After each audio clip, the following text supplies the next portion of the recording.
Welcome and good morning, good afternoon, good evening. We are so happy to welcome you to the Grove. This is Tomi Nagai-Rota. I am the workshop director and senior consultant at the Grove. And I will be your MC today. So, for those of you who are still logging on, I want to just turn your attention to the very center of the ORS chart. Or in case you have any technical issues as we go along, we want to make sure that you're part of the whole webinar. You can contact Ed Palmer, who will be doing tech assistance, and the phone number for him, which you may want to jot down, is +1 415 561 2500, or you can email him at ed_Palmer, PAL, M as in Mary, ER, @grove.com. And as I said, you may want to jot that down just so you have it handy. So let's take a look at where we're headed today. We hope that by the end of the webinar you'll have a sense and an overview of the Team Performance Online Survey, as well as a feeling for how the survey works with the direct-through team performance model and the Grove best practices within the whole context of the team performance system. I'd like to introduce my colleagues here at the Grove. We have Lori Durnell, Director of Consulting. Hello everybody, glad to be here. And Rachel Smith, Director of Digital Facilitation Services. Hello everyone. And thanks to Ed, who's helping in the background. If we take a look at the agenda over on the left side, shortly we're going to swing into a little bit about how the survey came to be. And then we'll give you actually a guided tour of the Team Performance Online Survey. And we'll talk a little bit about administering the survey and the team report, followed by some information about the team improvement process and a peek inside the Fieldbook, which is the guide to that process. And toward the end, we'll have some more information about the survey, licensing, consulting, and some final questions, and we'll close about 11:15. So, for all of you, obviously, we want you to think about how you could use it, how you could engage with it, but one of your roles as we go along is to send in any questions you have about the survey, its relationship to the team performance system, and you can type those into the questions box as the webinar goes along. And I'm going to do my level best to send those questions to Rachel and to Lori and answer them in the course of the webinar. If for some reason we don't get to your question, feel free to send any follow-up questions to workshops@grove.com and we will get back to you offline. So, just a little bit more about questions and to show you where that box is. If you mouse over the green bar at the top of your screen, you'll see the menu pop up. And then over toward the right, there's a little red box with the question mark. It says Q&A. And you can click on that button, and it'll open up the question box. And as we go along, you'll be able to see, if you have it open, you'll be able to see everyone's questions. So, without further ado, I'm going to turn this over to Lori. So early this year, I was working in my role as Director of Consulting at the Grove Consultants International with a global finance leadership team, and they were in a really tough place. They had indirect reporting relationships. They each reported to their business unit. They had a lack of commitment to the leadership team. There was turnover. There had been a recent merger. And they had a strong technical team lead, but he was not effective in leading the team. And they identified that they had some real challenges. So they were doing an offsite and in which they were looking at some strategy and a variety of other things. And they called me up and said, hey, could you come in and do a half-day intervention with us before we go out wine tasting in Napa? as their team building activity. And perhaps you are thinking, like I was, how is it that I can time efficiently identify and resolve the set of issues that was holding this team back and invite a focused conversation that was going to inspire commitment to change? So what I chose to do was to administer the Team Performance Online Survey, which clearly showed that a lack of performance in stages 4, 3, and 2, that's commitment, goal clarification, and trust, had their roots in a lack of clarity and agreement about the leadership team's purpose. So what followed was a very rich conversation aligning the team around purpose, which inspired a lot of follow-up afterwards. And the team really has some momentum now, and they're no longer in the condition of this team. So we're going to be sharing with you a little bit about that Team Performance Online Survey, which created such a great intervention for that team. You were all invited to this webinar because you've experienced the Groves Team Performance Model, and that Team Performance Online Survey that the finance team took is part of a widely used suite of tools for team development. The model includes a set of keys that show whether a team has resolved the issues in each of the stages of team performance. These are predictable challenges that teams face. And by taking an assessment, a team can see whether they've resolved the issues connected to each stage of the model. And as someone who is working with teams, you can help focus the team on where it is that the greatest opportunity for improvement would be. There are 2 other surveys, existing surveys, including the paper's self-scorable indicator that was created after 10 years of working with earlier surveys by Russ Forrester and Alan Drexler. However, in the 2000s, we started getting calls for an online survey that was really easy for people who are supporting teams to administer and reflected the reality of teams today.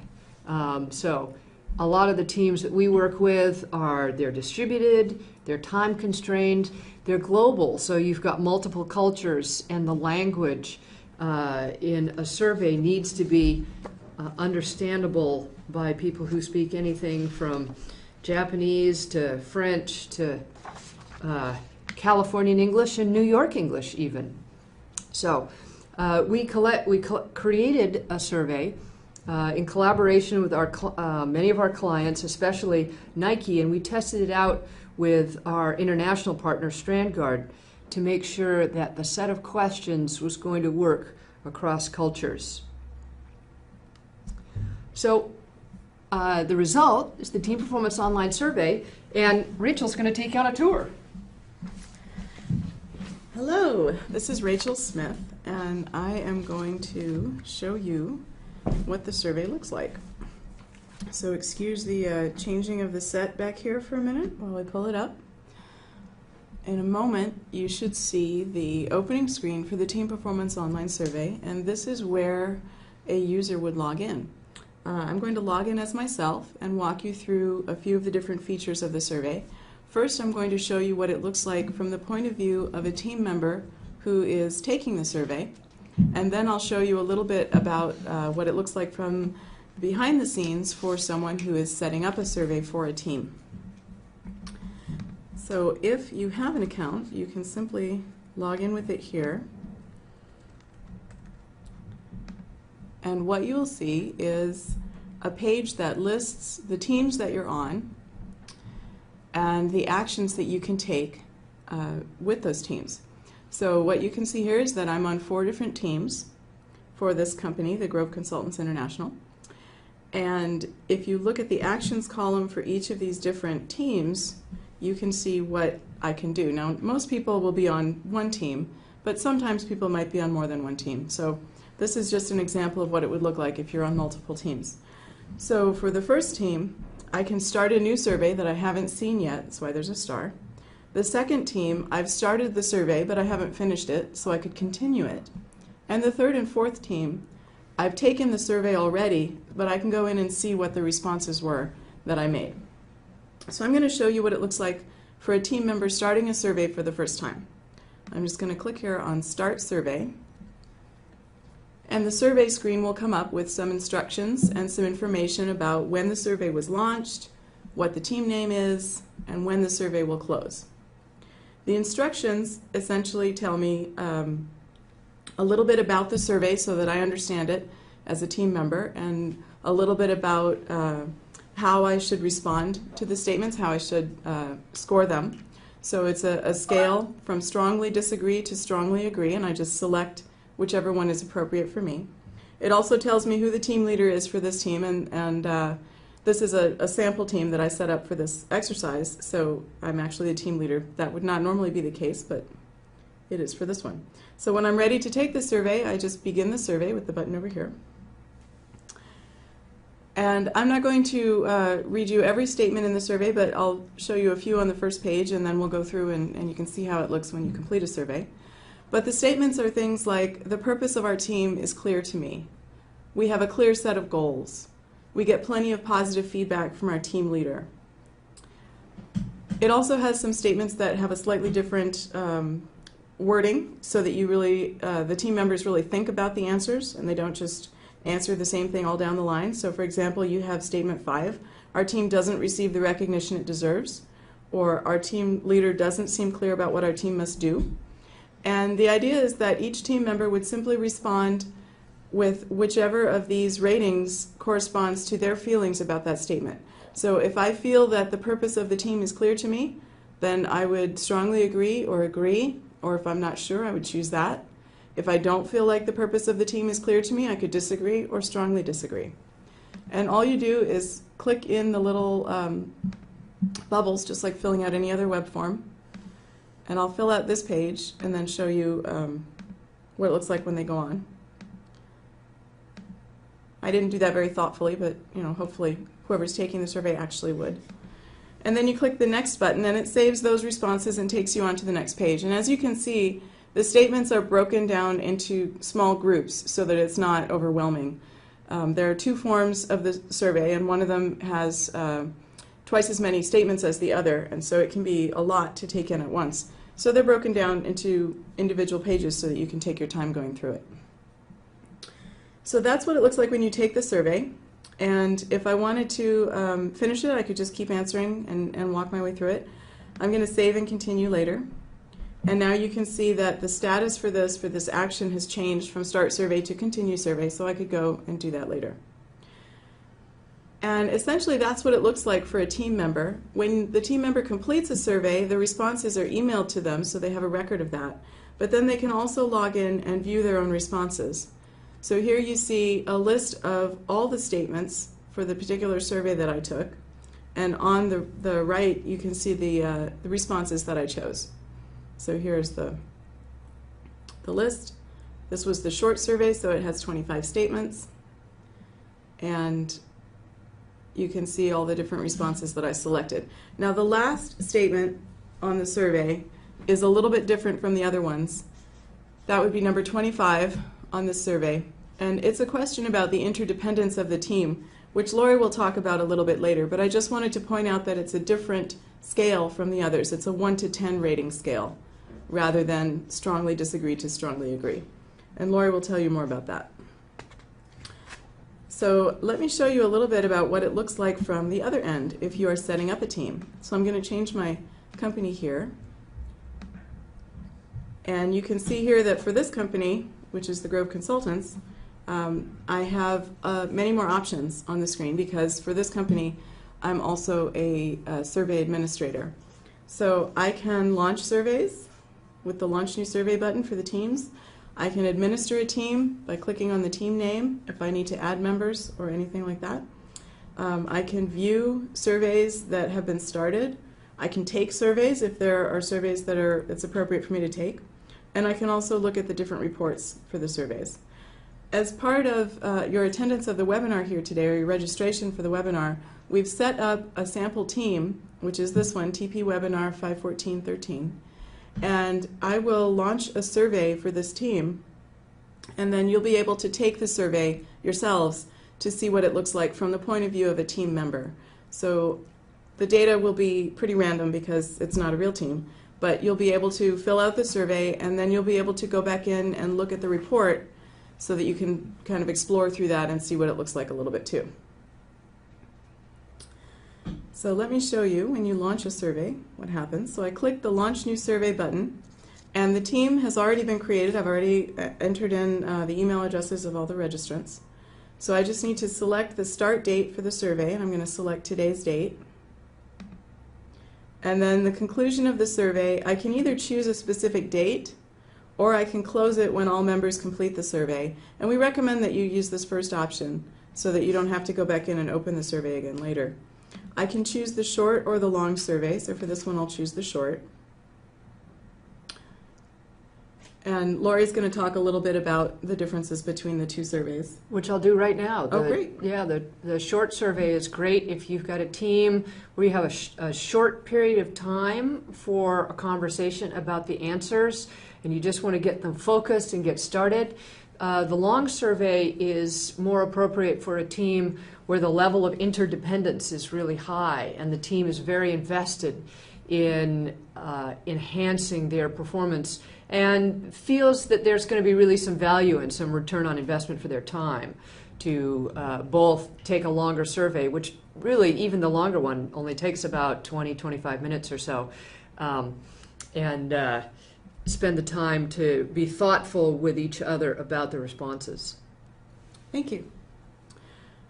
You can choose which report team leaders see. So you may wish the team leader to see the report as it's created, or you may wish to work with the team leader after the survey is complete, in which case you would maybe choose no report, and then you could print out a copy of the report and share it in a face-to-face meeting. And then the same thing with team members, you can choose which report team members would see. And I'm going to set it to standard report so that you can all see the report when it's done. Notify me by email when a team member completes a survey, so I'll know if you complete one. It won't tell me who has completed it. It will just say that someone has completed it. And notify members by email when a survey is launched. We'll generate an email with a link for you to take the survey. Now I'm not going to launch it right this second because we don't want to lose you for the rest of the webinar. But as soon as the webinar is finished, I will launch the survey so you'll be able to take it later today if you wish. Let me show you an example of the report. And then Lori will talk a little bit more about it. But I just want you to see what it looks like. So this is the web version of the report that's coming up on your screens now. And there's an overview that talks about, kind of puts the report into context a little bit, and you can see the team performance model there. And then the different sections of the report are over on the right. So there's the scores by stage, and then each of the stages has its own page.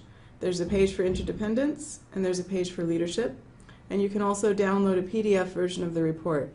Now the report is generated as people respond to the survey, but you will not be able to look at it until at least 3 people have completed the survey so that people's anonymity is preserved. So you can't figure out whose responses are whose.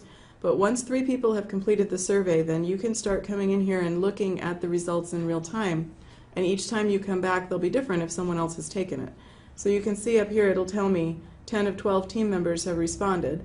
So I can look at the results right now for those 10 people. If an 11th person then took the survey, the results would change to reflect those new results that have come in. The PDF report is generated when you click the link. So if you generate a report after 5 people have completed the survey and then 3 more people complete it, you just come back and click the link again to generate an updated report. So I'm going to click through here and show you the different sections. And this is just to give you an idea of what it looks like on the web. Lori's going to talk a little bit more in a minute about how to read the report and how to work with it and what to do next. But I just want to show you what it looks like. So here's the scores by stage overview. And these scores are the result of everyone who has taken the survey. So they're actually dynamically generated. So for each stage, it shows you where the score is. And there's a little scale over on the right. And then you can go to each individual stage and see what the scores are for that. So the average are up here by individual. So the individual is identified only by a letter. And you can see what the average is for this orientation stage for each individual based on the responses that this person gave. And sometimes it's interesting to look and see if always person K was just positive as could be, and always person E gave a lower score. It just gives you a sense that maybe you've got an optimist, or perhaps someone who's in denial, or you have someone who is a pessimist, or perhaps they have a very high bar for the team. And then each of the keys, purpose, membership, and team identity, are the three keys for orientation. Each of the keys has its own graph. Each dot represents one person's response. So you can see that for purpose, the statement was, the purpose of our team is clear to me, and 6 people strongly agreed with that statement. 1 person agreed, 3 people were not sure, and 1 person disagreed with that statement. So the more dots you see toward the top of this graph, the more resolved the team is around this particular statement. The other stages over here have the same setup as the orientation stage. So the trust building, goal clarification, commitment, etc. Have a similar layout to this one. The interdependence is a little different, so I'll show you that next. So this reflects the team's responses to that 10-point scale of how much interdependence people feel that their team has. So they rate it as 1 for very low interdependence, or 10 for very high interdependence. And each dot, again, represents one response. So you can see the scattergram there of how the spread was reflected for people's responses. This is really valuable when you're working with a team, because if you as the team leader and the team consultant feel that there's a lot of interdependence, but the team, and in this particular instance, 3 of the players on the team feel there's very low interdependence, then folks are not going to be as willing to really work collaboratively with each other. So this one shows that most of the folks on the team really feel that they really need to collaborate with each other. And so that gives you a good starting place to do some investment with teaming. Thank you. All right, and then I'll also show you the leadership section here, which looks like one of the scores by stage sections, and it's set up the same way. There are some statements in the survey that reflect or that particularly deal with the leader. So you can see for leadership whether people are resolved or unresolved, and again, person E is very pessimistic, person K is very optimistic, or resolved and unresolved. Interestingly, we have a new person here who's not very happy with the leader, perhaps. And you can see for each of the statements, we get plenty of positive feedback from our team leader, etc. You can see how people responded to those different statements here. When we talked earlier about whether you share the survey ahead of time, in other words, people can look at the survey results right away, or whether you want to hold off on making the survey results available. A lot of it can depend on whether you have a sense of how the responses are going to be to the leader, and whether you want to be able to go through the responses. It's in essence a feedback sheet for the leader, with sitting down with them side by side so that you can help them get some perspective on the results. So that's one of the choice points that you have around whether you show the results for the survey right away or not. Okay. And then I'll show you one final thing before I turn it back over to Lori. I've gone back to my teams list here, and I just want to show you how simple it is to create a team if you're a survey administrator. All you have to do is type your team name in, and then you can either upload a list in a certain format of all the team members that you have, and the format's very straightforward. It's just first name, comma, last name, comma, email address, each on a new line.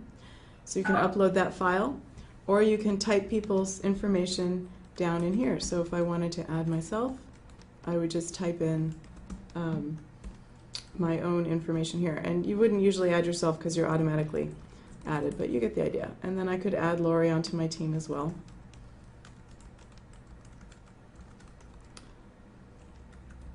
So if you have a small team, you can just type them in. But if you have a larger team, you can simply upload the list and it just populates it for you. And then on the next screen, you can choose who the team leader should be. So if Lori's the team leader, I would just click the leader button over here. And then I can set certain options for the team. So I can have the team leader listed on the survey page as the team leader. That's going to happen anyway, but that could be all that happens. Or if I want Lori to be able to add and delete team members, create surveys, and assign report viewing permissions, then I would select this button here, and Lori would be able to have all the privileges of a survey administrator. I can also identify whether or not I should receive a survey. In some cases, we have clients who have survey administrators who are not part of the team. They simply administer the survey for the team. And if you uncheck this box, then they're not counted in the team responses. And then I just create the team. And here it appears on my team page as my new team. And I can launch a survey. I can click on the name of the team to add people, etc. It's as simple as that. So I'm going to bring the presentation back up and turn it back over to Lori now. We're wondering if we piqued your interest and if you have any questions. So someone was wondering how many leader-based questions there are on the short survey. I think there are 3. Generally, there are double the amount of questions on the long survey versus the short survey. So the 3 questions that Rachel showed you, this is not meant to replace like a 360-degree survey or something like that.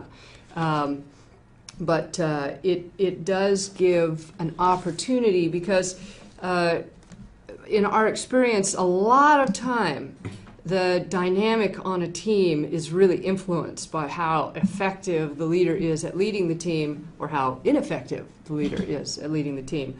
And so this is a great opportunity. And it's also one of those questions when you're thinking, should I take the short survey or the long survey? Is this a leader that is really interested and open to hearing information about how the team perceives their leadership? Or whether 6 questions for them might be a little overwhelming. So you can that can be one of the things that helps you decide whether to administer the short survey or the long survey. So another question related, you were talking about the 360. So here's a question, what's the major difference between this tool and a high-level 360? I would guess that when you say a high-level 360, I'm assuming that you mean just a sort of an overview 360. I think if you're talking an overview 360, there's probably some similarities. Just a 360, but this is an epic one. Yeah, a lot of 360 surveys. One of the folks typing in said, the epic 360. And a lot of 360s are really quite rigorous, which is if you have a team leader or team members or a whole leadership team that's going to be doing that, can be really a very insightful process. But it is a rigorous process, and some leaders are not either ready for that level of feedback, or they're not willing to kind of take the time, or the level of trust isn't really high enough for people to frankly communicate with each other. I was in a meeting where a 360 had been administered and the team leader was basically autocratic and not very effective, and so this person ran through their 360 results and said, well, it says here that I don't listen. Does anybody think I don't listen? And the people who had actually filled in the survey and said that you don't listen, all just sort of sat there and kind of smiled and nodded and said, oh, you're okay, you're fine. And so this was an example of a 360 gone south. It wasn't one that I administered, but I was there to experience it. Another question. Just a question about, does the team leader respond to the survey? Yes, the team leader does respond to the survey. And it's actually really quite interesting to have the team leader respond. You get some interesting results when team leaders take the survey. Some team leaders have a really high bar for their teams, so their scores come in under everybody else. More often, team leaders have a higher opinion of the experience of team members than the team members themselves. So, for instance, the question around, is the purpose really clear to me? It may very well be very clear to the leader, because that's their whole purpose in life, is thinking about what the purpose of the team is and really driving to achieve that result. But do they effectively communicate that with their team? Maybe not. So one of the interesting things is to see, sometimes, as we were showing you, that optimistic person, sometimes that's the team leader. I have another question. So, yeah. So what do you advise when there are co-leaders of a team? That is a great question, and right now the survey does not take into account the possibility of team co-leaders, but I am writing that down as a possible future feature, so thank you so much for that suggestion. All right. Do we have any more questions? Okay, well, let's jump in. And so we've piqued at least the interest of some of you, and maybe you're wondering, what kind of support and materials is there available to help kind of back up the survey and support me as either a team leader or potentially someone who supports teams? So in typical Grove fashion, we created a field book, and it covers the sweep of a team engagement from the opening conversation with the leader, or if you're a consultant, that opening conversation might be with a HR business partner or someone from an L&D organization, or however it's set up. From that initial conversation all the way through to celebrating wins at the end. And the field book is one of the downloadable files that's available on the survey site. So once you are engaged with the Grove to administer a survey, you can download a copy of this. And so I'm going to jump ahead. So the field book gives step-by-step advice on how to prepare a team leader in their team and facilitate what we call a team improvement session, using the Team Performance Online Survey Report as a springboard for conversation about team dynamics. And that conversation is really what the Team Performance Online Survey opens up and supports, because it gives a team real data and an opportunity to identify and acknowledge what's working well, and to appreciate the gaps and the problems as opportunities to be solved. The line in the middle is the neutral line, and scores that are positive are above the line, and scores that are, well, unresolved are below the line. So if there's a statement that's positively worded, such as, my team gets the recognition it deserves, and people agree with that, then the bar is going to be higher. And it goes to from -2 to +2. And in the middle is 0, which is where you don't have an opinion or you're not sure. So the values are simply a way to quantify those strongly disagree to disagree, all the way up through strongly agree. And it just gives you a relative rating. So you'll notice when we look at this that the overall profile is pretty low. We don't have bars that are going all the way to the top or all the way to the bottom. So does this mean that the team has real work to do? You know, they're not really feeling confident about anything? Surprise! This particular team is one of the highest functioning teams that I've ever had the pleasure to work with. And what's interesting about the results of the survey is that sometimes really excellent teams can be harder on themselves, and dysfunctional teams can overrate their performance. So this is most valuable to look at in terms of what's relative to each other. So we can see that renewal, which is a lot about team learning and feeling committed to the purpose of the team, is pretty high. But we can see here that right in the middle on stage 4 that commitment is low. So we can go explore further in the report about what the source of that possible low score might be. So we saw on the cover commitment was pretty low. You can see the averages for how it is that people responded.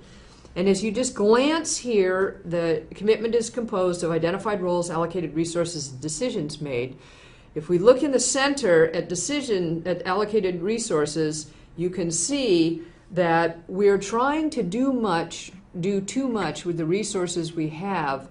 Pretty much most of the people on the team agree with that comment. So that's going to be one of the reasons that the score has really been driven down. Now, what can you do about that? Well, sometimes there isn't anything that you can do about that. That's just the state of work in corporate America today. But it does give a team an opportunity to literally just sort of vent together about that, and also to perhaps strategize about how it is that they might support each other. This team took the long survey, so we're going to continue looking through what the results were, and have a great conversation about those results. And here's the bottom, the additional 3 questions in the long survey. And what do you think? Take a look at that. Where do you think the source of those low scores in commitment might be? So they feel pretty good about the priorities, which is number 17. Number 47, we have some confusion about who's responsible for what. Most of the folks felt that they're confused. And then 37, our team has an effective process for making decisions. The majority of folks put not sure, which is really interesting. So that's where that conversation comes in. So we had a really rich conversation right on the spot, identifying what was working and what wasn't working around decision making, and why it is that people put not sure. And what it turned out was that in some areas there was some real clarity around decision making, but there were a lot of areas that were pretty foggy, and we identified those. One thing that you might be thinking is, well, you know, a conversation with a team that bubbles up all the issues is great, but maybe as a team supporter, I want to have a little more time to plan ahead for my intervention meeting. You know, get the leader on board, prepare some activities so I'm ready to go based on the results of the Team Performance Online Survey. So in the Fieldbook, there's a set of clues to either some intriguing questions that you can ask the team to stimulate conversation, or to help you think about what might be a source of the low scores for a team. So, for instance, down here on the short survey, question number 1, the purpose of our team is clear to me. You might ask a couple of interesting questions. Does the team have a written charter? You may also wonder whether there's disagreement about the purpose of the team, or whether the purpose of the team isn't on target at this time. Perhaps it's evolving. So once you've had an opportunity to explore with the team the results of the survey in your team improvement meeting, you can prioritize opportunities for improvement. And a great thing about doing this is that the team will actually, in many instances, set for them where the greatest pain points are, or where they think the greatest opportunities for improvement are. And they will then have a level of buy-in on the activities that you do with them to help improve things. And you can use the Team Performance Fieldbook and then the Team Leader Guide to identify activities that would resolve those issues identified in the Team Performance Online Survey. And this is an example here of a great resource that the Grove has available, which is the Team Performance Guide, Team Leader Guide. And this book is a gold mine of great activities that you can do with teams, and it's keyed to the stages of the team performance model. So remember the team that we were talking about? Their greatest pain point was in commitment, especially around role clarity. So this is an example of a best practice that is in the Team Leader Guide. And we did this activity with the group around role alignment, and the team really got much clearer about who was supposed to be doing what, especially in those areas. It turned out there was a relationship between lack of role clarity and lack of decision-making clarity. And so this really helped basically set the team up for much more success in those two areas. Another way that you can get access to best practices is the Grove has a best practice website that we often customize to our clients. And the way that we customize it is we can put your logo in it, and we can also put in sets of best practices that are specifically related to your team and how it is that they do things. So this can be a great tool, especially if there are those of you who are out there in an HR business partner role where there's one of you to support a job that 3 people could easily fill, and you really want team leaders to become more self-sufficient. So you can give them access to a site like this so that they can then, you might do a kickoff meeting with them, but they then want to be able to follow up on their own. And this can be a really rich source of best practices for them. So I want to take a moment and talk about what people really like about the Team Performance Online Survey. And I'm not going to read what's up here on the slide. You can do that.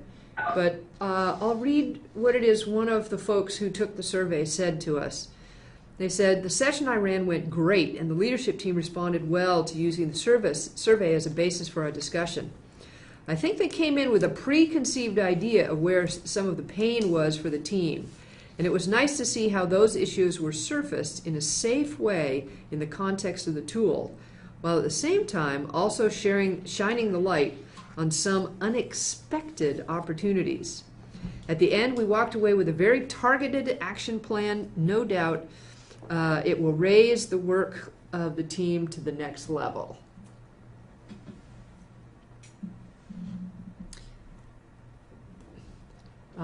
There's another whole set of tools here that are part of the Drexler Civic Team Performance System.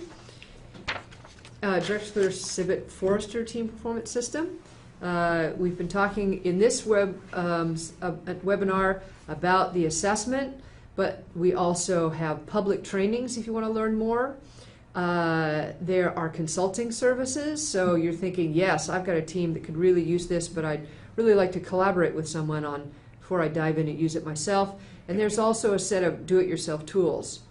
If you're interested in licensing the Team Performance Online Survey or becoming a Grove certified practitioner or trainer, here's how you get it.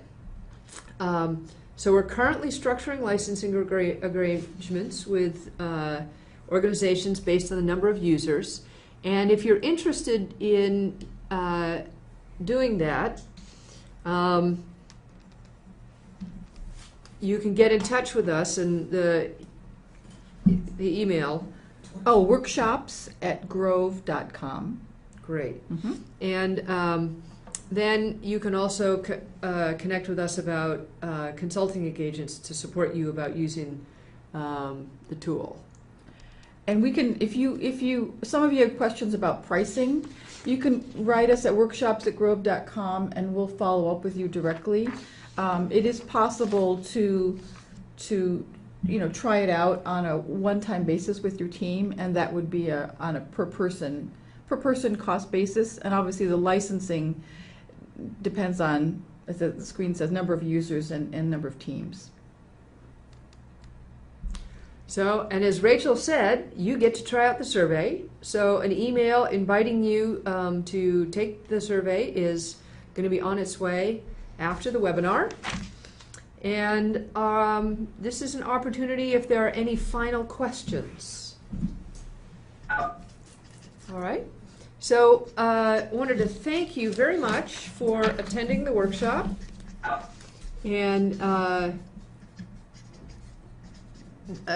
someone asked if we can get a sample report to view.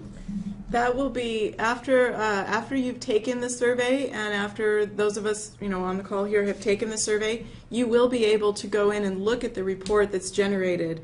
Obviously, it's not a real team and it's not real team data, but you will be able to click through everything that I showed you there and look at the report in as much detail as you want.